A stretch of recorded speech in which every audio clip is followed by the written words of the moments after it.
اسی محبت کے بارے میں عظیم سائنسدان آئنسٹائن نے کہا تھا کہ ایک دن آپ کی محبت اور دنیا میں سے ایک کا آپ کو انتخاب کرنا ہوگا. یاد رکھنا، اگر آپ دنیا کا انتخاب کرتے ہیں تو آپ کو محبت کو کھونا پڑے گا، مگر اب آپ اگر محبت کا انتخاب کرتے ہیں تو آپ دنیا فتح کر لیں گے. حضرت شمس تبریز رحمۃ اللہ علیہ فرماتے ہیں اصل ناپاکی تو اندر کی ناپاکی ہے، باقی سب تو آسانی سے دھل جاتی ہے. گرد و غبار کی بس ایک ہی قسم ہے جو پاکیزہ پانی سے صاف نہیں ہوتی، اور وہ ہے نفرت اور تعصب کے دھبے جو روح کو آلودہ کر دیتے ہیں. تم ترک دنیا سے اور روزے رکھنے سے اپنے بدن کا تزکیہ تو حاصل کر سکتے ہو، لیکن قلب کا تزکیہ صرف محبت سے ہی حاصل ہوگا.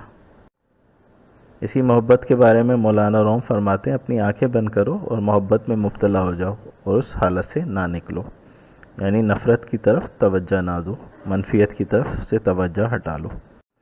آپ مزید فرماتے ہیں کہ ہم محبت سے پیدا ہوئے، خالق نے بڑی